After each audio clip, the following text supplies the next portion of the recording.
नमस्कार। स्वागत है आप सभी लोगों का हमारे YouTube channel star GS hub में। हम लोग अपने इस चैनल के माध्यम से इकोनॉमी विषय पे बातचीत कर रहे थे और हम लोगों का जो टॉपिक चल रहा था वो नेशनल इनकम था। राष्ट्रीय आय का पार्ट 1 मैंने डाल चुका है। आज मैं राष्ट्रीय आय के नेशनल इनकम के फैक्टर्स पे बात करेंगे। तो हम लोग देखते हैं कि नेशनल इनकम जो टॉपिक हम लोग पढ़ रहे थे उस राष्ट्रीय आय के घटक कौन कौन से हैं। यानी कि आज जो हम लोगों का टॉपिक चलेगा वो आज हम लोगों का टॉपिक होगा राष्ट्रीय आय के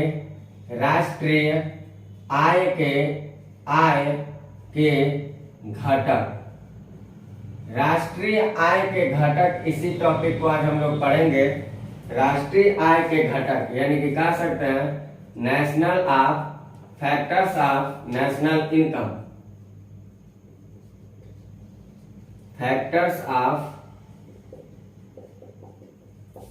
नेशनल इनकम। आज इस मुद्दे पे हम लोग बात करेंगे कौन कौन से फैक्टर्स हैं, नेशनल इनकम के फैक्टर्स कौन कौन से हैं।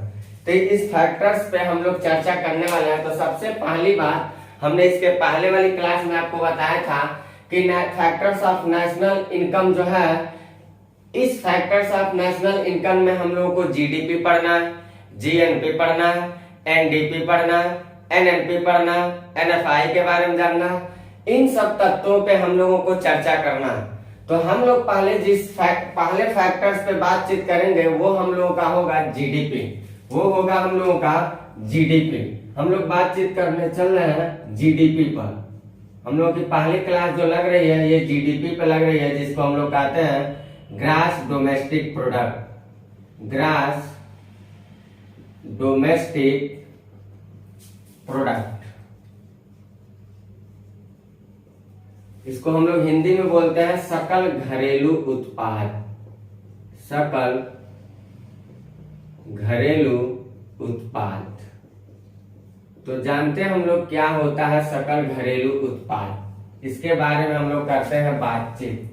जीडीपी के बारे में हम लोग देखते हैं ग्रास डोमेस्टिक प्रोडक्ट। सकल घरेलू उत्पाद के बारे में हम लोग बातचीत करने चल रहे हैं, जो हम लोगों का पहली बात आज हम लोगों की सीखने के लिए। फैक्टर्स ऑफ नेशनल इनकम में क्या क्या पढ़ना भाई, मैंने अभी भी बताया, जरा देख लेते हैं हम लोग। फैक्टर्स ऑफ नेशनल इनकम में हम लोगों को क्या क्या पढ़ना है, जीडीपी पढ़ना है, जीएनपी पढ़ना है, जीएनपी पढ़ना है, एनडीपी पढ़ना है, एनडीपी, एनएनपी पढ़ना है, एनएनपी, और हम लोग देख लेंगे एनएफआई क्या होता है, नेशनल फॉरेन इनकम क्या होता है। तो इन्हीं मुद्दों पे आज हम लोग चर्चा करेंगे। इसमें पहला चीज हम चर्चा करने चल रहे हैं आपसे जीडीपी के बारे में, ग्रास डोमेस्टिक प्रोडक्ट, सकल घरेलू उत्पाद। इस बात को जरा समझिएगा, हम आपसे क्या कर रहे हैं। हम लोग इसी को पढ़ने चल रहे हैं। ऐसे करके हम लोग एक एक करके सारी बातों पर चर्चा करेंगे। तो जीडीपी क्या होता है, सीधे हम मुद्दे पे चलते हैं, गौर से समझते हैं हम लोग इस बात को। पहले तो मैं किताबी भाषा वाली परिभाषा को आपको बताते, फिर अपने अंदाज में इसको समझाने की कोशिश करता हूं। जीडीपी जो होता है, अगर देखा जाए तो विश्व का कोई भी देश हो, विश्व का चाहे कोई भी देश हो, किसी भी देश की अर्थव्यवस्था में एक वर्ष के दौरान उस देश में उपस्थित नागरिकों और उस देश में उपस्थित निवासियों के द्वारा जो अंतिम उत्पादित वस्तु और सेवा होते हैं, उन्हीं अंतिम उत्पादित वस्तुओं और सेवाओं का जो योग होता है वही होता है हमारे देश की जीडीपी। वही होता है हमारे देश की जीडीपी। यानी जीडीपी को समझने के लिए हम यही कहेंगे कि किसी देश की अर्थव्यवस्था में एक वर्ष के दौरान उस देश के नागरिकों और निवासियों के द्वारा अंतिम वस्तुओं एवं सेवाओं का मौद्रिक मूल्य उस देश का जीडीपी कहलाता है। क्या कहेंगे हम, किसी देश की, अभी इसको हम लोग लिख लेते हैं, परिभाषा को लिख लीजिएगा।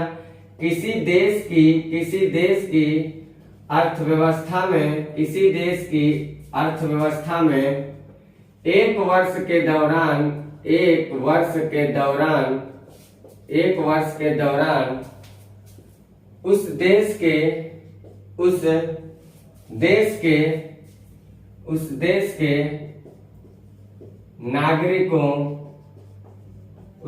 के नागरिकों एवं निवासियों के द्वारा उत्पादित अंतिम, ये अंतिम शब्द को भी मैं समझा रहा हूं क्या होता है। अंतिम वस्तुओं एवं सेवाओं का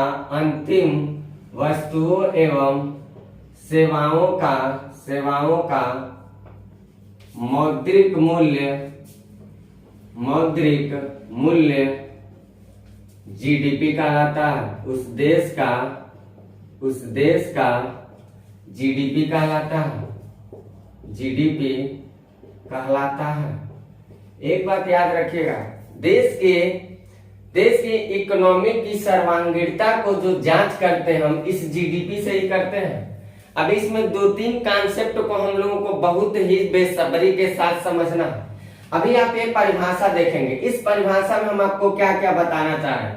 पहले तो हम लोग समझेंगे नागरिक क्या होता है, निवासी क्या होता है। यहाँ लिखे हैं उत्पादित अंतिम वस्तु एवं सेवा, ये अंतिम वस्तु और सेवा क्या होता है और मौद्रिक मूल्य क्या होता है। 1 वर्ष का समय तो समझ रहे हैं, ये बात इसमें समझना पड़ेगा। तो इस बात को मैं समझा रहा हूं, उससे पहले थोड़ा हम लोग एक चीज और देख लेते हैं। हमने भी बताया देश की अर्थव्यवस्था में 1 वर्ष के दौरान उस देश के नागरिक एवं निवासी के द्वारा उत्पादित अंतिम वस्तु एवं सेवाओं का मौद्रिक मूल्य उस देश का जीडीपी कहलाता है। तो अगर हमें देखना होगा जीडीपी जो है, ये जीडीपी को अगर देखेंगे हम तो जीडीपी की अवधारणा 2 नजरिए से देखी जाती है। एक देखी जाती है साधन लागत पर और एक देखी जाती है बाजार मूल्य पर। मीन्स एक होता है फैक्टर कास्ट पे और एक होता है मार्केट प्राइस पे। तो हमारे यहाँ जो जीडीपी की नजरिया देखी जाती है वो फैक्टर कास्ट पे नहीं होती है, मार्केट प्राइस पे होती है। हम लोगों का जो होती है GDP at the rate market price होता है। जीडीपी एट द रेट, अब ये मार्केट प्राइस क्या होता है अभी इसको मैं बताता हूँ, आप बस जैसे जैसे चल रहा है ऐसे सुनते चलिए, अभी सब कुछ क्लियर कर दूंगा। GDP at the rate market price equal to क्या होता है, यानी कि ग्रास डोमेस्टिक प्रोडक्ट, बाजार मूल्य पे ग्रास डोमेस्टिक प्रोडक्ट क्या होता है। तो GDP at the rate market price जो होता है उसमें हम अगर देखेंगे तो GDP at the rate factor cost यानी कि साधन लागत, किसी वस्तु को बनाने में कितना रुपया लग रहा है, प्लस हम क्या करेंगे इसमें टैक्स जोड़ देंगे, प्लस हम क्या करेंगे इसमें हम प्रॉफिट को जोड़ देंगे, प्लस माइनस हम क्या करेंगे सब्सिडीज को निकाल देंगे। तो हमारे देश की GDP at the rate market price, हम GDP at the rate factor cost equal to क्यों नहीं लिखे, क्योंकि हमारे यहाँ रियल जीडीपी नहीं नॉमिनल जीडीपी निकाली जाती है। वर्तमान अवधारणा जो चल रही है वो जीडीपी की नॉमिनल जीडीपी चल रही है, और रियल और ये जीडीपी जो होते हैं इस जीडीपी की अवधारणा को 2 कॉन्सेप्ट में देखा जाता है। जो जीडीपी की अवधारणा हम लोग पढ़ रहे हैं इसको 2 कॉन्सेप्ट में समझा जाता है। एक होता है रियल जीडीपी, एक क्या होता है, एक होगा रियल जीडीपी और एक क्या होगा नॉमिनल जीडीपी होगा। तो रियल जीडीपी और नॉमिनल जीडीपी क्या होते हैं। रियल जीडीपी जो होता है, इस रियल जीडीपी में अगर देखा जाएगा तो कोई भी वस्तु है, किसी वस्तु को बनाने में, बात समझिएगा, रियल जीडीपी को अगर हम लोग देखते हैं तो किसी भी वस्तु के मूल्य का जब आकलन हम उसके उत्पाद के साधन पे करते हैं तो उसको कहा जाता है फैक्टर कास्ट। उसको क्या कहा जाता है, फैक्टर कास्ट। और फैक्टर कास्ट पे जब हम जीडीपी निकालते हैं तो वो होता है रियल जीडीपी। यानी कि यहाँ रियल जीडीपी में हम देखेंगे तो GDP at the rate factor cost की हम बात कर रहे हैं, GDP at the rate factor cost की बात कर रहे हैं। और नॉमिनल जीडीपी अगर देखेंगे तो हम जीडीपी एट द रेट यहाँ पे क्या कर रहे हैं, मार्केट प्राइस की बात कर रहे हैं। अब समझिएगा फैक्टर कास्ट और मार्केट प्राइस क्या होता है, उसके बाद अभी आपकी सब बातें मैं क्लियर कर देता हूं। हमने अभी बताया उत्पादित अंतिम वस्तुओं एवं सेवाओं का मौद्रिक मूल्य जीडीपी कहलाता है। तो अंतिम वस्तु और सेवा क्या होते हैं जरा इसको देख लेते हैं। तो अभी जैसे इसको समझेंगे वैसे आप फैक्टर कास्ट मार्केट प्राइस समझ लेंगे, और जैसे फैक्टर कास्ट मार्केट प्राइस समझेंगे वैसे आप रियल और नॉमिनल जीडीपी समझ लेंगे। देखिएगा हमने लिखा जीडीपी निकालने के लिए अंतिम वस्तु एवं सेवाओं का मौद्रिक मूल्य। तो अंतिम जो वस्तु होती है वो क्या होती है? मान लीजिए उदाहरण के रूप में हमने गेहूं फसल को लगाया, गेहूं को काटा, काटने के बाद क्या किया, इस गेहूं को आटा के रूप में कन्वर्ट करा दिया। आटा जब बन गया गेहूं का, तो इस आटा का हमने क्या बना दिया, ब्रेड बना दिया। अब इस ब्रेड को हम क्या बनाएंगे, ब्रेड को क्या बनाएंगे? गेहूं से तो आटा बना दिया हमने, आटा से ब्रेड बना दिया, ब्रेड से क्या बनाएंगे? कहेंगे कुछ नहीं बनाएंगे, सीधे खाएंगे। यानी कि ब्रेड के बाद सीधे कहाँ चला जा रहा, भोजन के रूप में यूज हो गया, भोजन के रूप में यूज हो गया। यानी कि अगर हम पूछा गेहूं का अंतिम रूप क्या है, तो आप कहेंगे ब्रेड है। मैं आपसे बोलूं गेहूं का अंतिम रूप क्या है, तो आप कहेंगे ब्रेड है। तो एक बात बताइए, जब गेहूं का अंतिम रूप ब्रेड है, तो अंतिम जो मौद्रिक मूल्य मैं बोला हूं, अंतिम वस्तु एवं सेवा का मौद्रिक मूल्य जीडीपी होता है। यानी कि हम ब्रेड के तुलना में अगर अपने देश की जीडीपी को निकालते हैं, तो यही हमारी उत्पादित अंतिम वस्तु, और सेवा अगर रहेगा तो सेवा कहा जाएगा, यहाँ वस्तु है। मान लीजिए जो गेहूं है, इसको खेत से खरीदा हमने किसी किसान से, 5 रुपया प्रति किलो हमने खरीदा, 5 रुपया प्रति किलो। और फिर क्या किया 5 रुपया को क्या किया हमने, इसमें 2 रुपया प्रति किलो हमने क्या किया, आटा चक्की वाले मशीन को दे दिया। तो इसकी कीमत क्या हो गई, 7 रुपया प्रति केजी, 7 रुपया प्रति केजी हो गया, 7 रुपये प्रति केजी हो गए। अब इस 7 रुपया से हम गेहूं था 5 रुपए हो गया, आटा 7 रुपए में। मान लीजिए इस आटा को मैंने ब्रेड बनवाया, तो 2 से 3 रुपया उस ब्रेड को बनाने में खर्च आ गया, 3 रुपया। तो ये गेहूं जो था ब्रेड का रूप लिया, तो हो गया 10 रुपए प्रति केजी, 10 रुपए प्रति केजी। एक बात को समझिएगा, अभी ये 10 रुपया प्रति केजी हुआ है ना, अब ये 10 रुपया प्रति केजी के रूप में तो हमने इसको बना दिया। अब इस ब्रेड को क्या किया, मैं मार्केट में सप्लाई करने के लिए ले गया, मार्केट में सप्लाई करने के लिए। तो 10 रुपया तो टोटल तैयार हो गया। इस 10 रुपया में सरकार क्या करेगी, अपना टैक्स जोड़ेगी। मान लीजिए 2 रुपया टैक्स जोड़ दिया, 2 रुपया टैक्स जोड़ दिया। और मान लीजिए इस पे सरकार 1 रुपया की सब्सिडी दे दिया, 2 रुपया टैक्स जोड़ा, 1 रुपया सब्सिडी जोड़ दिया। तो इसका रियल रेट अगर देखेंगे तो कितना हो गया, 13 रुपया हो गया। रियल रेट कितना हो गया, 13 रुपया हो गया। तो जो हमारा नॉमिनल जीडीपी है, ये जीडीपी जो होती है मार्केट प्राइस पे निकाले जाते हैं। यानी हम देश की जीडीपी इस 10 रुपया पे नहीं निकालेंगे, किस पे निकालेंगे, 13 रुपया पे निकालेंगे। और जो 13 रुपया पे जीडीपी का आकलन कर रहे हैं, उसी को कहते हैं नॉमिनल जीडीपी। फैक्टर कास्ट क्या होता है, फैक्टर कास्ट होता है कि किसी वस्तु को बनाने में कितना संसाधन लग रहे हैं, उन सब का योग फैक्टर कास्ट होता है।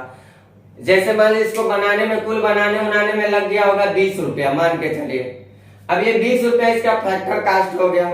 इसको हम मार्केट में लेके जाएंगे, तो सरकार जब बेचने के लिए इसको लेके जाया जाएगा, तो सरकार इस पे 1 रुपया 2 रुपया टैक्स लगाएगी। तो 2 रुपया मान के चलिए टैक्स लगा दी, 20 रुपया में बनाया हमने, 2 रुपया सरकार टैक्स लगा दी, इसकी कीमत हो गई 22 रुपए। अब सरकार इस पे मान लीजिए 1 रुपया की सब्सिडी दे दी, तो इसकी कीमत कितनी हो गई, 21 रुपए। तो 21 रुपए जो इसकी कीमत हो रही है, उसी को कहेंगे मार्केट प्राइस, उसी को क्या कहेंगे, मार्केट प्राइस। और ये बना कितने में था, 20 रुपया में, वो क्या होगा, इसका फैक्टर कास्ट होगा। वो क्या होगा, फैक्टर कास्ट होगा। तो यही हम फैक्टर कास्ट और मार्केट प्राइस की बात कर रहे हैं। तो जो मैं जीडीपी हम अपने देश की निकालते हो, किस पे निकालते हैं, GDP at the market price पे निकालते हैं। और GDP at the market price क्या होता है, GDP at the factor cost, यानी कि कितना रुपया बनाने में लग रहा है, उसमें टैक्स जोड़ दीजिए, कितना लाभ हुआ उसको जोड़ दीजिए, सब जोड़ दीजिए और सब्सिडी को घटा दीजिए, जो मिलेगा वही हमारे देश की जीडीपी होगा, वही हमारे देश की जीडीपी होगा। इतनी बात को आप जीडीपी से संबंधित याद रखिएगा।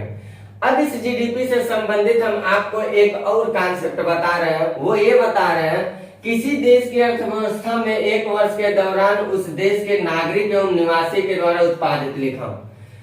मान लीजिए अमेरिका का कोई आदमी आके भारत में काम कर रहा है, कोई अमेरिका का आदमी है, भारत में आके काम कर रहा है, तो वो कहाँ का जीडीपी बढ़ाएगा? तो अमेरिका का आदमी अगर भारत में आके काम कर रहा है तो भारत की जीडीपी को बढ़ाएगा, क्योंकि वो भारत का निवासी बन चुका है। और अगर भारत का कोई आदमी अमेरिका में जाके रह रहा है तो अमेरिका का उस समय निवासी बन चुका है, वो भले भारत का है लेकिन अमेरिका में काम कर रहा है, तो जीडीपी कहाँ का बढ़ाएगा? अमेरिका का बढ़ाएगा। ये बात याद रखिएगा, नागरिक और निवासी दोनों के द्वारा, यानी हम लोग अगर बाहर कहीं कमाने जाते हैं अपने देश को छोड़ के, जिस देश में जाएंगे तो हम लोग उस देश की जीडीपी को बढ़ाते हैं। या विदेश से कोई आदमी हमारे देश में कमाने आएगा तो वो आदमी हमारे देश की जीडीपी को बढ़ाएगा, क्योंकि जब तक वो मेरे यहाँ काम कर रहा है, जीडीपी का बढ़ना क्या, यानी कि मेरे यहाँ के इंफ्रास्ट्रक्चर में वो क्या कर रहा है? ग्रोथ करवा रहा।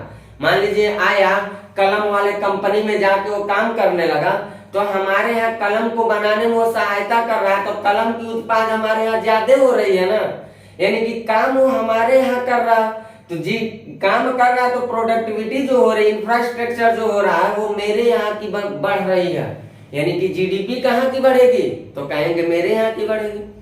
यानी कि इसमें नागरिक और निवासी दोनों लोग जाते हैं। तो जीडीपी से संबंधित इस बात को आप याद रखिएगा। अक्सर सवाल पूछा जाता है कि मान लीजिए भारत से कोई व्यक्ति बाहर चला गया कमाने के लिए, तो किस देश की जीडीपी को बढ़ा रहा है? तो कहिएगा जिस देश में वो जा रहा है कमाने उसी देश की जीडीपी बढ़ाएगा। या भारत या विदेश से कोई व्यक्ति अगर भारत में आके काम कर रहा है तो कहाँ की जीडीपी बढ़ेगी?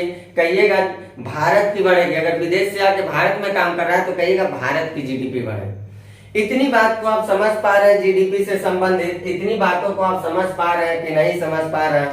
अब इसमें एक कॉन्सेप्ट और हम लोगों को समझना है, जो लोग एक देश से दूसरे स्थान पे जाते हैं काम करने के लिए, तो इस स्थानांतरण से क्या होता है, जरा इसको हम लोग समझ लेते हैं। इस स्थानांतरण से जीडीपी पे प्रभाव पड़ता है, हमने बताया अभी अभी। मान लीजिए कोई व्यक्ति किसी देश में क्यों जा रहा है काम करने के लिए, दो रीजन है उसका। पहला, उसको काम अच्छा मिल रहा है, दूसरा उस काम के बदले उसको सैलरी अच्छी मिल रही है।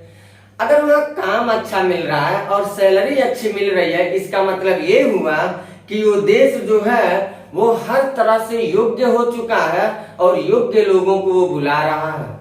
और जब वो योग्य हो चुका है और योग्य लोगों को बुला रहा है, तो आप एक बात बताइए, उस देश में योग्यता का जब विस्तार हो रहा है तो वो देश विकास कर रहा है ना, यानी कि उसकी जीडीपी बढ़ रही है ना। हर जगह से लोग वहां जाएंगे काम करने के लिए, और जब हर जगह से लोग काम करने के लिए जाएंगे तो उसकी इंफ्रास्ट्रक्चर बढ़ती जाएगी, यानी वो देश विकास करता जाएगा। इसीलिए अमेरिका की जीडीपी हम लोग अक्सर देखते हैं हाईएस्ट चल रहा, इसलिए चल रहा है क्योंकि अमेरिका में काम गुणवत्तापूर्ण, सैलरी मिल रही है, प्लस वहां पर आप जा रहे हैं वहां तो योग्य लोग वहां पहुंचते हैं, और योग्य लोग जा करके क्या करते हैं, उसकी जीडीपी में अपनी ज्यादा भागीदारी निभा देते हैं, क्योंकि वो जा रहे हैं अपने काम से, बढ़ा रहे हैं वहां की जीडीपी। तो जीडीपी से रिलेटेड इतनी बातों को आप याद रखिए। लीजिए इसका स्क्रीनशॉट, पहुंचता हूं मैं आपको लेकर जीएनपी पे। याद रखिएगा हम लोगों की जो जीडीपी की गणना की जाती है, किस पे की जाती है? कहिएगा नॉमिनल जीडीपी पे की जाती है। नॉमिनल जीडीपी की कंसेप्ट कहां से ली जाती है? जीडीपी एट मार्केट प्राइस से ली जाती है। मार्केट प्राइस क्या होता है? तो जो हमारा फैक्टर कास्ट होता है, उस फैक्टर कास्ट में हम क्या करते हैं, टैक्स जोड़ देते हैं, सब्सिडीज को लेस कर देते हैं, वही हमारा मार्केट प्राइस होता है। तो इतनी बातों का लीजिए स्क्रीनशॉट, और हम लोग करते हैं जीएनपी पे चर्चा। तो देखते हैं हम लोग जीएनपी से रिलेटेड मुद्दों पे करते हैं बातचीत। जीएनपी क्या होता है, जरा इस मुद्दे पे हम लोग करते हैं। दूसरा कॉन्सेप्ट हम लोग पढ़ने चल रहे हैं, पहले कॉन्सेप्ट को हम लोगों ने पढ़ चुका, अब हम लोग दूसरे कॉन्सेप्ट को पढ़ने चल रहे हैं, जीएनपी। तो क्या होता है जीएनपी, जरा इसको समझ लेते हैं भाई, क्या होता है जीएनपी। दूसरा हम लोगों का क्या है, जीएनपी, यानी कि इसको कह सकते हैं ग्रॉस नेशनल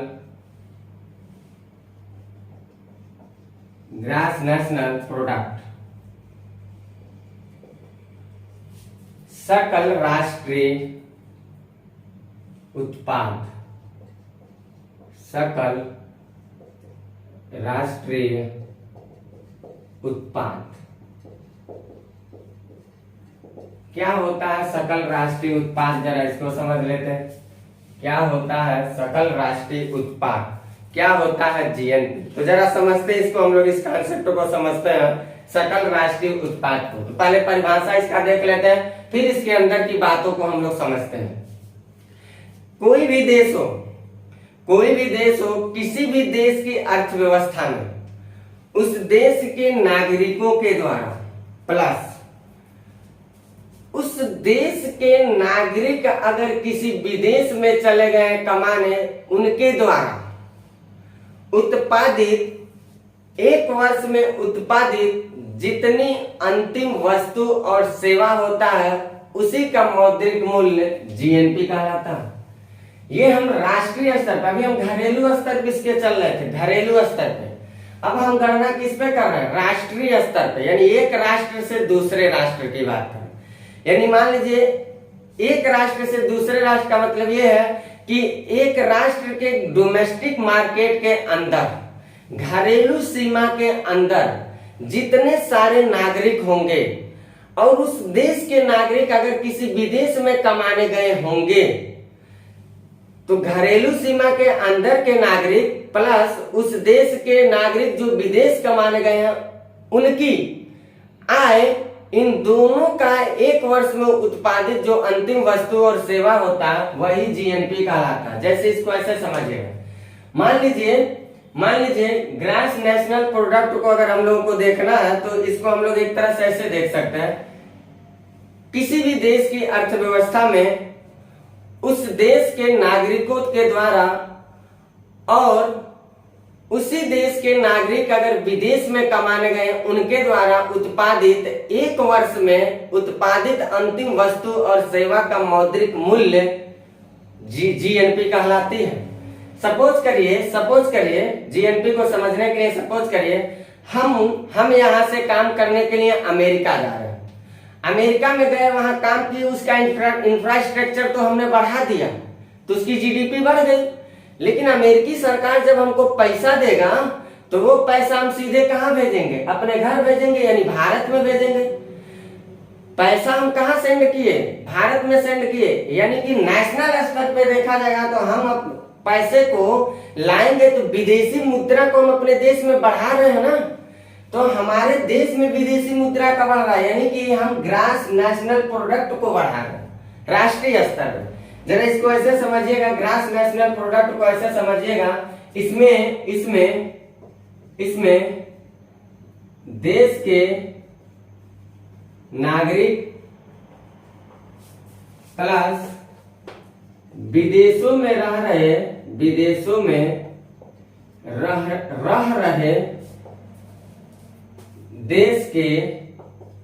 देश के नागरिकों का एक वर्ष के दौरान उत्पादित अंतिम वस्तु एवं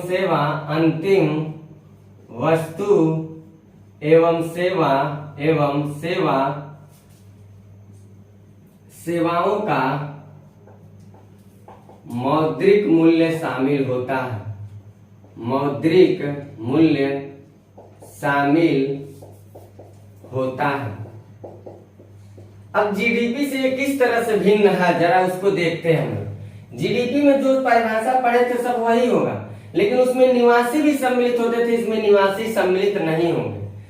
हमारे देश में अगर किसी विदेश का आदमी आके काम करता होगा तो जीडीपी तो बढ़ा रहा, मैंने बताया, लेकिन वो जीएनपी हमारे देश का नहीं बढ़ाएगा, क्योंकि यहाँ की सरकार से पैसा लेगा तो सीधे अपने देश में भेज देगा।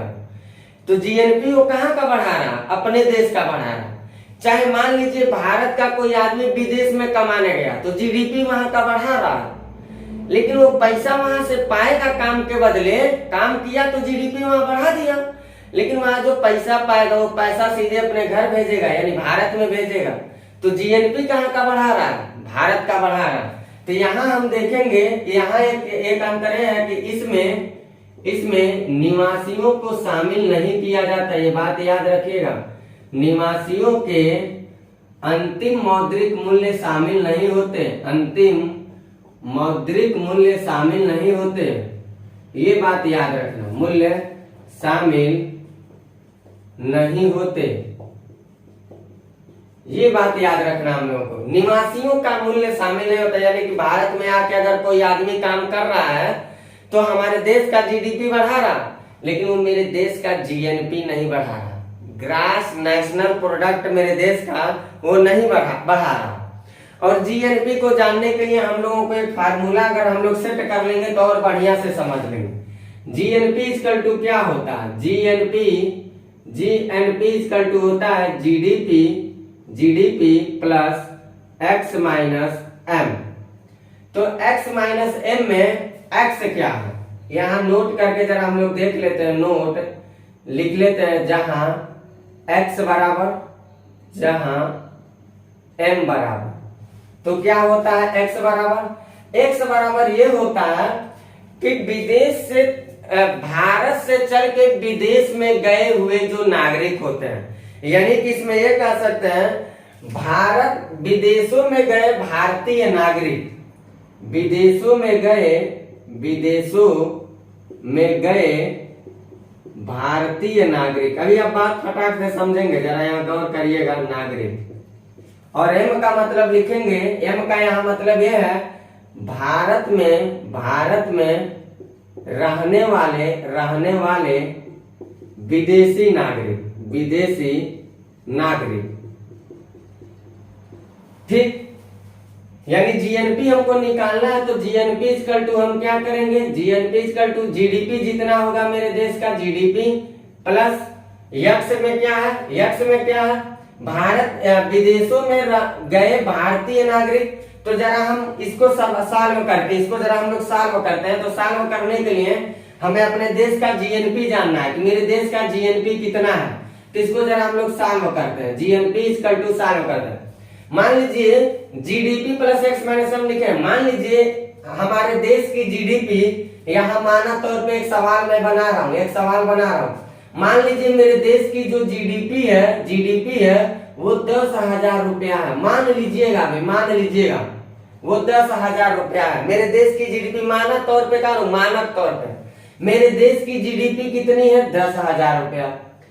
अब मान लीजिए भारत से कुछ लोग विदेश कमाने गए होंगे और कुछ लोग विदेश से भारत में कमाने आए होंगे, ऐसा होगा ना। तो भारत से जो लोग विदेश कमाने गए हैं वो मान लीजिए वहां से कमा करके 5,000 रुपया पर मंथ भेजते हैं। कितना भेजते हैं, एक साल में कितना भेज दिए, 5,000 रुपया। यानी एक्स बराबर कितना है, 5,000 रुपया है, 5,000 रुपया। ये साहब 5,000 रुपया एक साल में भेज देते हैं भारत को। और एम जो है यानी जो भारत से चल के जो हमारे देश में आया है, ये मान लीजिए यहाँ काम करके यहाँ से कमा के अपने देश में एक साल में भेज दे रहा 3,000 रुपया। कितना भेज दिया, 3,000 रुपया। तो हमें क्या करना है, हमें अपने देश की जीएनपी जानना है, ग्रास नेशनल प्रोडक्ट हमारे देश की कितना रुपया है। तो हम क्या करेंगे, सबसे पहले पूछेंगे बताओ भैया मेरे देश की जीडीपी कितनी है, तो आप कहेंगे 10,000 रुपया। आप क्या कहेंगे, 10,000 रुपया कहेंगे। ऐसा ये बताओ हमारे देश के जो लोग विदेश में कमाने गए हैं वो कितना रुपया भेज रहे हैं, तो कहेंगे 5,000 रुपया भेजते हैं वो लोग, 5,000 रुपया। फिर कहेंगे ये बताओ विदेश से लोग जो चल के भारत आए ये कमा के कितना रुपया लेके चले जाते हैं भारत से, तो कहेंगे 3,000 रुपया। इसको लेस कर देंगे, 3,000 रुपया लेके चले गए। तो हम कहेंगे तो देख लो मेरे देश की जीएनपी कितनी है, 10,000 में 5,000 जोड़ेंगे 15,000 हो जाएगा, 15,000 हो जाएगा। और माइनस कर देंगे 3,000, तो हमारे देश की जीएनपी हमको कितना मिल जाएगा, हमारे देश की जीएनपी मिल जाएगी 12,000 रुपए। हमारे देश की जीडीपी कितना था, 10,000, लेकिन जीएनपी कितना हो गया, 12,000 रुपए। ये कॉन्सेप्ट आप समझ पा रहे हैं कि नहीं। अब इसी कॉन्सेप्ट से मैं आपको एक और बात बताता हूं। अक्सर आता है नेट फॉरेन इनकम कितना है, एनएफआई के बारे में बातचीत होता है। एनएफआई क्या होता है किसको समझ लीजिए, what is NFI, net foreign income. यानी कि शुद्ध विदेशी आय कितना है, क्या शुद्ध विदेशी आय, शुद्ध विदेशी आय कितना रुपया है, इसको जानना होगा। मान लीजिए भारत के लोग विदेश में कमाने चले गए, विदेश के लोग भारत में आके कमाने, पैसा लेन देन हो रहा, जीडीपी कुछ और है, जीएनपी कुछ और है। हमको ये जानना है कि हम लोग, हमारे देश में शुद्ध रूप से विदेशी पैसा कितना आ रहा है, यानी कि नेट फॉरेन इनकम कितना है हमारे देश की, कितना पैसा शुद्ध रूप से विदेशी आता है, एनएफआई कितना है। तो एनएफआई को जानने के लिए हम लोगों को क्या करना पड़ेगा, एनएफआई को अगर जानना होगा तो हम लोग क्या करेंगे, अपने देश की जितनी सारी जीएनपी मिली है, हमारे देश का जितना सारा जीएनपी मिला है, जीएनपी कितना, और ये सही जोड़ रहे हैं हम लोग 10, 5, 15,000 और यहाँ 3,000 लेस देन कर देंगे तो कितना मिल जाएगा, 12,000। सही है, सही है, 12, 3, 15 सही है। तो हमें ये देखना है कि हमारे देश की एनएफआई कितना है, नेट फॉरेन इनकम कितना है। तो नेट फॉरेन इनकम को निकालने के लिए हम लोग क्या करेंगे, एनएफआई को जानने के लिए हम लोगों को क्या करना पड़ेगा, एक्स में से एम को लेस देन करना पड़ेगा, एक्स में से एम को क्या करना पड़ेगा, लेस देन करना पड़ेगा। यानी कि हमारा एक्स की वैल्यू कितना है, 5,000 रुपए, एम की वैल्यू है 3,000 रुपए, तो नेट फॉरेन इनकम हमारे देश की कितनी हो जाएगी, तो हम कहेंगे नेट फॉरेन इनकम हमारे देश की हो जाएगी 2,000 रुपए। एनएफआई कितना हो जाएगा, एनएफआई इक्वल टू क्या होगा, एनएफआई अगर हमें जानना है तो हम एक्स में से एम को क्या करेंगे, लेस देन कर देंगे। एनएफआई यानी शुद्ध रूप से हम विदेशी पैसा निकालना, तो कितना हमने लेके आया, कितना यहाँ से गया, अगर उसका अंतर जान जाए तो हमें शुद्धता मिल जाएगा ना। तो हमें कितना था, हमने लेकर के आया है 5,000 रुपए लेकर के आया विदेश से, और 3,000 रुपए यहाँ से विदेश में चला गया, तो हम कहेंगे हमारे देश का जो नेट फॉरेन इनकम है वो कितना है, 2,000 रुपए। अब ये एनएफआई का केस बढ़ता है, ये एनएफआई का जो केस होता है ये कई रूप में दिखाई देता है, तो जरा उसको देखते हो कौन कौन सा रूप होता है। जीएनपी हमारा कितना था, 15, जीडीपी कितना था, 10। हम लोग जरा देखते हैं, एक बात देखते हैं। हम लोगों को एक कॉन्सेप्ट ये है, इस एनएफआई से रिलेटेड 3 कॉन्सेप्ट आते रहते हैं, 3 कॉन्सेप्ट अक्सर आते जाते रहते हैं। वो 3 कॉन्सेप्ट क्या है, जरा उसको हम लोग समझ लेते हैं, देखिएगा जरा गौर से समझिएगा, बात को आप गौर से समझिएगा। एनएफआई हमने जान लिया हमारा कितना है, 2,000 रुपए। एनएफआई का केस देखते हैं हम लोग, केस क्या क्या आता है इसमें। केस एनएफआई को निकालने के लिए एक और तरीका से आप निकाल सकते हैं। कैसे निकाल सकते हैं, जीएनपी में से आप जीडीपी को निकाल दीजिए, अपने देश की जीएनपी जितना पाइएगा, इस जीएनपी में से जीडीपी को निकाल दीजिएगा, जो बचेगा वो हमारे देश का नेट फॉरेन इनकम होगा। बस यही बात होगा, हुबहू यही होगा, तो आप निकाल सकेंगे। मान लीजिए हमारे देश में एक्स जो हो, X is greater than M, ठीक, S is less than M और X is equal than M. ये 3 केस क्या है, जरा इसको समझिएगा। ये मैं 3 केस जो लिखा हूं, ये 3 केस क्या है, जरा इसको समझिएगा इस बात को, क्या मैं लिखा हूं। मान लीजिए हमारे देश एक्स, हमने अभी यहाँ क्या माना, एक्स बराबर विदेशों में गए भारतीय नागरिक, तो हमारे विदेश में हमारे यहाँ के जो लोग वहां गए, मान लीजिए वो लोग वहां से पैसा ज्यादा कमा के ला रहे हैं, और हमारे यहाँ जो विदेशी आए हैं कमाने, यहाँ से कम पैसा लेके जा रहे हैं। यानी हम लोग जो गए हैं कमाने के लिए, वो ज्यादा पैसा वहां से लेकर के आ रहे हैं भारत में, और भारत में जो लोग कमाने के लिए आए हैं ये लोग कम पैसा लेके जा रहे हैं। यानी X is greater than M, यानी भारत में रहने वाले विदेशों में रहने वाले भारत के नागरिक ज्यादा पैसा लेके आ रहे हैं, किसके अपेक्षा, भारत में रहने वाले विदेशियों के अपेक्षा। तो हमारे एनएफआई पे क्या परिवर्तन पड़ेगा, तो ऐसे केस में बताइए शुद्ध विदेशी आय जो होगा वो क्या होगा, बढ़ेगा। अरे भाई मान लीजिए हम जो है, हम 10 रुपया कमा के लेके आ रहे हैं, 10 रुपया ले रहे हैं और 2 रुपया किसी को दे रहे हैं, 10 रुपया ले रहे हैं 2 रुपया दे रहे हैं, 10 लिया 2 दिया, ऐसे कर रहे हैं। तो हम प्लस में चल रहे हैं ना, ले रहे हैं ज्यादा, दे रहे हैं कम। यानी विदेश से हम लोग पैसा लेके आ रहे हैं ज्यादा और भारत से पैसा विदेश में भेज रहे हैं कम। यानी कि हमारा नेट फॉरेन इनकम जो है बढ़ रहा है। ऐसे केस में अब मान लीजिए अगर हम ले रहे हैं कम और दे रहे हैं ज्यादा, यानी कि विदेश में रहने वाले जो भारत में रहने वाले जो विदेशी हैं, ये लोग यहाँ से पैसा ज्यादा लेके जा रहे हैं, पैसा ज्यादा लेके जा रहे हैं। भारत में रहने वाले जो विदेशी उन पैसा ज्यादा लेके जा रहे हैं, और विदेशों में रहने वाले जो भारतीय वो पैसा कम लेके आ रहे हैं। तो हमारे NFI पे क्या प्रभाव पड़ेगा? तो हमारा जो NFI होगा, नेट फॉरेन इनकम, ये लेस देन हो जाएगा। NFI जो होगा ये घटेगा, घट जाएगा। और मान लीजिए जितना पैसा हमारे फॉरेन से आ रहा है उतना ही पैसा भारत से जा रहा है, जितना आया उतना गया। अगर ऐसा केस आता है तो इसी को याद रखिएगा, इसी को कहा जाता है इकोनॉमी के लैंग्वेज में क्लोज इकोनॉमी। इसी को क्या कहते हैं हम लोग? क्लोज इकोनॉमी इसी को कहते हैं, इसी को कहा जाता है क्लोज इकोनॉमी। तो ये बात, ये कॉन्सेप्ट जरा आप याद रखिएगा। ये कॉन्सेप्ट आपको क्या करना, याद रखना, जीडीपी और जीएनपी से रिलेटेड। जीडीपी जीएनपी से रिलेटेड आप इतनी बातों को याद रखिए, लीजिए इसका स्क्रीनशॉट और वीडियो को कई बार कोशिश करिएगा देखने के लिए, ताकि इस बात को आप आसानी से समझ पाए। हर मुद्दों पे मैं चर्चा करके आपको बता रहा हूँ, हर चीज से आपको रूबरू करा रहा हूँ। अब हम लोग चल रहे पढ़ने, जीडीपी भी हो गया, जीएनपी भी हो गया। अब हम लोग एनडीपी और एनएनपी को पढ़ेंगे। अगर आप जीडीपी समझ, हम लोग एनएफआई को भी पढ़ चुके हैं, नेट फॉरेन इनकम भी समझ गए, जीडीपी समझ गए, जीएनपी समझ गए, एनएफआई समझ गए।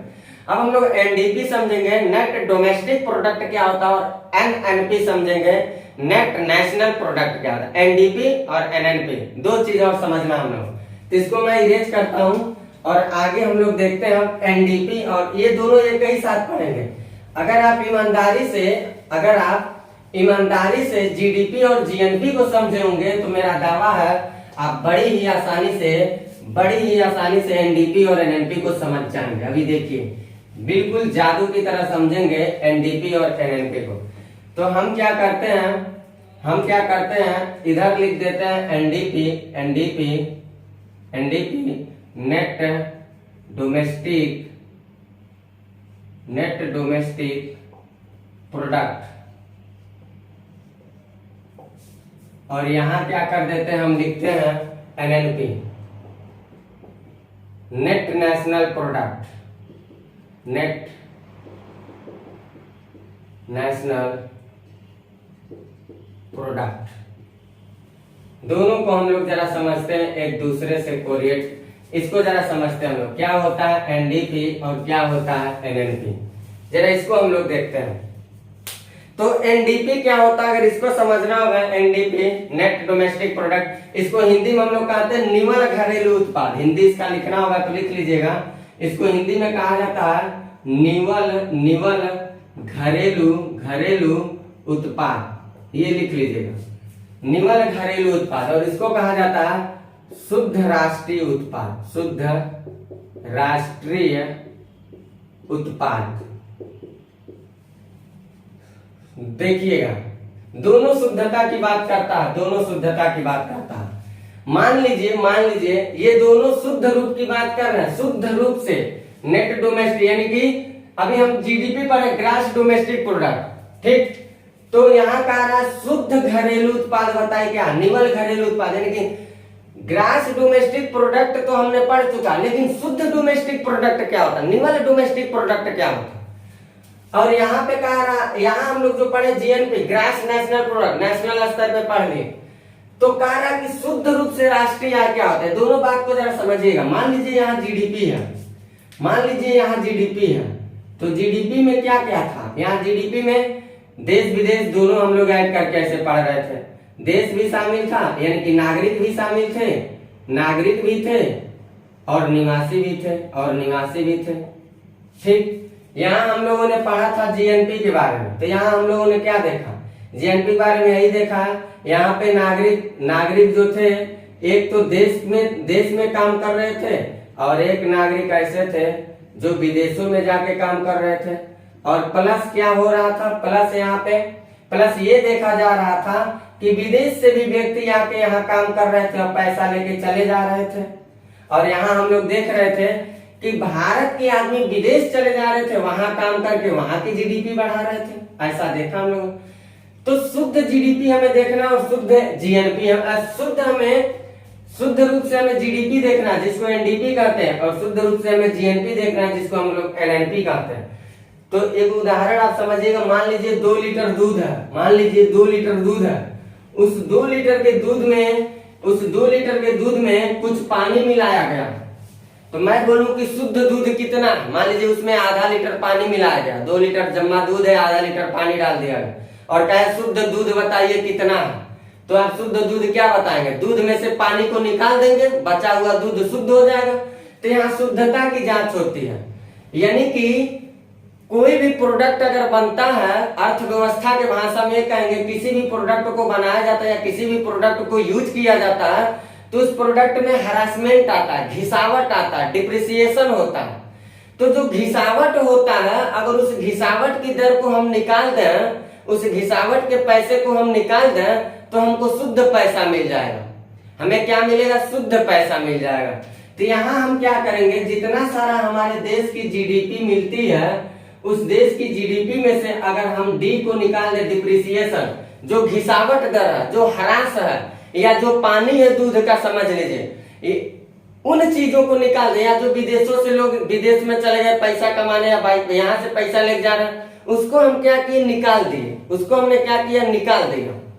तो हमें क्या मिलेगा? हमें मिलेगा एनडीपी, यानी कि शुद्ध डोमेस्टिक प्रोडक्ट मिलेगा, हमें शुद्ध घरेलू उत्पाद मिलेगा। तो बिल्कुल आप इसी फार्मूला पे इसको लेके चलिएगा। अब मान लीजिए अगर हम राष्ट्रीय स्तर पे देखें, तो जो हमारा जीएनपी था, इस जीएनपी में से हम डिप्रिसिएशन को लेस देन कर दें, घिसावट को निकाल दें, या दूध में जैसे पानी था तो पानी को निकाला, ऐसे जीएनपी में से हम डिप्रिसिएशन को लेस देन कर दें, तो हमको क्या मिल जाएगा? नेट नेशनल प्रोडक्ट मिल जाएगा, एनएनपी मिल जाएगा। इस परिभाषा को आप याद रखिएगा। अब मान लीजिए हमें क्या कहना है? हमें NDP at the rate factor cost, NDP at the rate market price जानना है, तो हम क्या करेंगे? GDP at the rate factor cost minus depreciation equal to क्या कहेंगे? NDP at the rate factor cost हो जाएगा। अगर हम देखेंगे GDP at the rate market price minus depreciation equal to हमको क्या मिल जाएगा? NDP at the rate market price. तो ये बात आप याद रखिएगा। यहाँ भी हम देखेंगे अगर GNP at the rate factor cost minus depreciation equal to हमें NNP at the rate factor cost मिलेगा। फिर हम देखेंगे GNP at the rate market price minus depreciation equal to हमको क्या मिल जाएगा? तो कहेंगे NNP at the rate market price मिल जाएगा। अब इसको आप अगर जीडीपी को समझे होंगे, जीएनपी को समझे होंगे, तो जीडीपी से जोड़ के एनडीपी को समझिए, जीएनपी से जोड़ के आप एनएनपी को समझिए। इसमें कोई भी चीज इसमें वो नहीं है। अब इसको हम क्या करते हैं? जरा एक परिभाषा से बताते हैं, उदाहरण से, एग्जाम्पल से। ये जो हम लोगों का एनडीपी है, इस एनडीपी में जो घिसावट दर होता है ना, घरेलू उत्पाद में जो घिसावट दर माइनस डी लिखा है, इस घिसावट की दर जो होती है यही सबसे महत्वपूर्ण होती है। और इसको अर्थव्यवस्था की भाषा में हम लोग एक नाम से कहते हैं पूंजी उपभोग भत्ता के नाम से जानते हैं। ठीक, अब एक उदाहरण के माध्यम से जरा हम लोग इसको समझते हैं। उदाहरण के माध्यम से मान लीजिए कि स्कूटर को हमने खरीदा, स्कूटर को कितना में खरीदा? 10,000 रुपया में खरीदा। और इस स्कूटर की जो आयु है, इसकी उम्र जो है वो 20 वर्ष है, 20 वर्ष। ठीक, तो 20 वर्ष बाद हम कहें स्कूटर की कीमत क्या 10,000 रुपया आपको मिलेगा? 10,000 मिलेगा? नहीं मिलेगा। इसकी आयु अगर 20 वर्ष है तो 20 वर्ष के बाद देखा जाएगा तो अर्थव्यवस्था के अनुसार क्या होगा? ये स्कूटर अपनी आयु को पूरा कर चुका है, यानी कि वो धीरे धीरे घिस घिस के क्या हुआ? खत्म हो चुका है। यानी कि ये घिस के खत्म हो चुका है, यानी कि स्कूटर कबाड़ हो चुका, वो पैसा के लायक नहीं है। ऐसे अर्थव्यवस्था में क्या होता है? जो हमारा जीडीपी होता है, उस जीडीपी में क्या किया जाता है? जैसे यहाँ स्कूटर में घिसावट आ रहा है, ऐसे हमारी जीडीपी की जो घिसावट होती है उसको निकाल देते हैं तो हम क्या हमें मिल जाता है शुद्ध, हमें मिलता है शुद्ध घरेलू उत्पाद मिल जाता है। बिल्कुल आप जीडीपी में से डिप्रिसिएशन को निकाल दीजिए, एनडीपी मिल जाएगा, और जीएनपी में से डिप्रिसिएशन को निकाल दीजिए, एनएनपी मिल जाएगा। अगर जीएनपी का फैक्टर कास्ट आपको जानना कितना होगा तो डिप्रिसिएशन निकालेंगे, एनएनपी का फैक्टर कास्ट मिल गया। एनएनपी का अगर मार्केट प्राइस आपको जानना क्या होगा, एनएनपी का अगर मार्केट प्राइस आपको जानना क्या होगा तो आप जीएनपी के मार्केट प्राइस से डिप्रिसिएशन को लेस देन कर दीजिए तो आपको टोटल एनएनपी मिल जाएगा, एनएनपी का मार्केट प्राइस मिल जाएगा। तो आप इतनी बातों को मैं आशा कर रहा हूं कि आप समझ गए होंगे। यहाँ से सवाल वैसे उठाता नहीं है, जीडीपी जीएनपी को याद रखिएगा विधिवत से, और यहाँ बस ये कॉन्सेप्ट याद रखिएगा, कॉन्सेप्ट याद रखिएगा। यही कॉन्सेप्ट को जोड़ घटाव करके वो दे देता है, या ऐसे एग्जाम्पल बना के दे देता है सवाल। इससे ज्यादा वो घुमाता उमाता नहीं है, तो बहुत ज्यादा कोई घबराने की आप लोगों को जरूरत नहीं है। अब आप अभी देखिएगा फैक्टर कास्ट और मार्केट प्राइस से रिलेटेड मैंने अभी आपको बात बता चुका, जीडीपी, जीएनपी, एनएनपी, एनडीपी और एनएफआई के बारे में आपको बात बता चुका। हम लोग जो फैक्टर का जो हम डाले हैं राष्ट्रीय आय के घटक फैक्टर्स ऑफ नेशनल इनकम, इसको पूरी तरह से कंप्लीट कर चुके हैं, पूरी तरह से हम लोगों का कंप्लीट हो गया। इसको आप स्क्रीनशॉट ले लीजिएगा। फिर हम लोग आते हैं एक क्लास और लेकर के आएंगे नेशनल इनकम से रिलेटेड, ये दूसरी क्लास थी। तीसरी क्लास लेकर आते हैं तो कुछ महत्वपूर्ण बातों पे बात करते हैं। आर्थिक सीमा क्या होते हैं, राजनीतिक सीमा क्या होते हैं, आर्थिक या घरेलू सीमा क्या होते हैं, ऐसे मुद्दों पे बात करेंगे। प्रति व्यक्ति आय क्या होता है, ऐसे मुद्दों पे बात करेंगे। राष्ट्रीय आय में क्या क्या शामिल किया जाता है, क्या क्या शामिल नहीं किया जाता, सवाल बनते हैं, इस पे मैं बातचीत करूंगा आपसे। और कुछ राष्ट्रीय आय से महत्वपूर्ण बिंदुओं पे बातचीत आपसे मैं करने वाला हूं। तो वीडियो लंबा हो जा रहा है, इसलिए इसको यहीं विराम देते हैं और एक क्लास और लेते हैं नेशनल इनकम से रिलेटेड। सारी बातों को बिल्कुल नोटबुक बनाते चलिएगा आप, और थोड़ा मेरे चैनल को भी ज्यादा से ज्यादा लाइक, शेयर और सब्सक्राइब करते चलिए, ताकि मेरी भी मनोबल बढ़ती रहे, मेरी मनोबल और हौसलाएं बढ़ेंगी, तभी हम आप लोगों के लिए कुछ और बेहतर कर पाएंगे, बेहतर से और बेहतरीन की तरफ बढ़ सकते हैं। इसलिए आप लोग मेरा साथ देंगे, ऐसा मैं उम्मीद करता हूँ आप लोगों से। तो मिलते हैं हम आप लोगों से अगली वीडियो में, लेता हूँ इजाजत, बाय, बेस्ट ऑफ लक।